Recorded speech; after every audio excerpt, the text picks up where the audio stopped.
he needed to be put under due to a cartilage cancer that was actually killing him ever so slowly. He was at the point that he couldn't go to the bathroom anymore, or a litter box. He couldn't go up or down the stairs.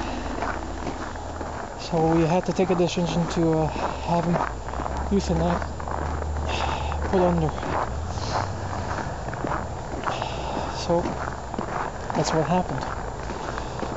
It's always painful to lose an animal that way, because as much as we call them animals and pets, they're still part of a family. Very much so, actually. Just look at Zoe and Marley for Charles Trippy and Ali Speed. Look at Shay Carl's own Great Dane. He's part of the family. Look at Scratching Cat's cats. She's got 2. I'm trying to think who else in my channel actually has pets, and it's not coming to mind, but those are the ones I remember because they're attached to images that we've seen. They become brothers and sisters, or sons and daughters, all depending on how it's actually treated. But we anthropomorphize them. Yes, anthropomorphize them. I can't say it. It's give them a humanity, give them a shape in regards to defining them as a person,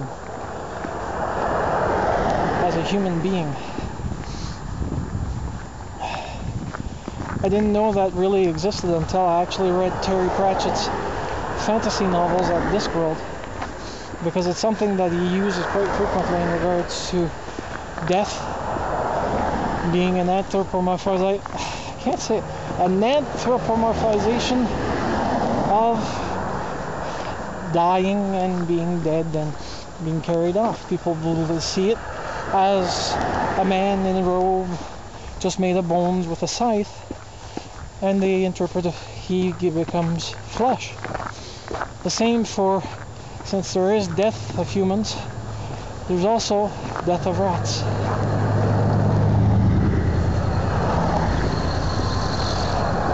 Don't you love people that just do that at intersections?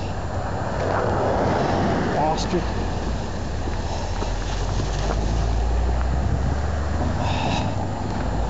So anyways, as I was saying, anthropomorphization happens when you put something to something else. In other words, you identify that a certain thing has a body, has a face, has a character of its own, and if you believe in it, it becomes real.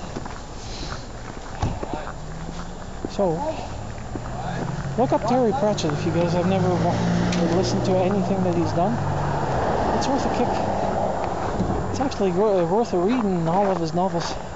Not in the fact that the author is in the 70s, if I remember correctly, and was diagnosed with early onset Alzheimer's.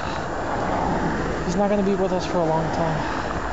We can only hope that he finishes giving us a chance to have a tie-up of Samuel Vine's Carrot and Angua, his werewolf girlfriend.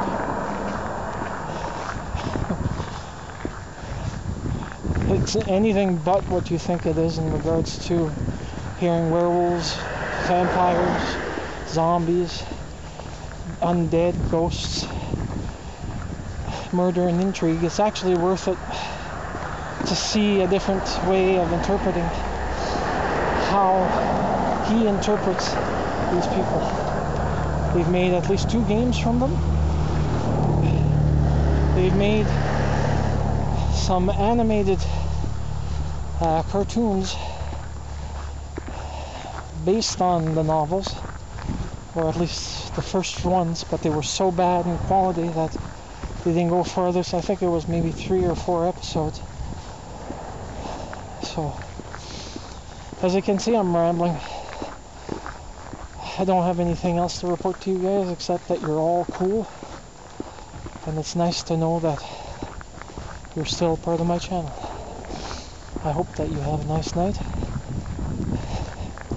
day, evening, afternoon, wherever you are. So I'll have a nice one, and I'll try to have a nice one too.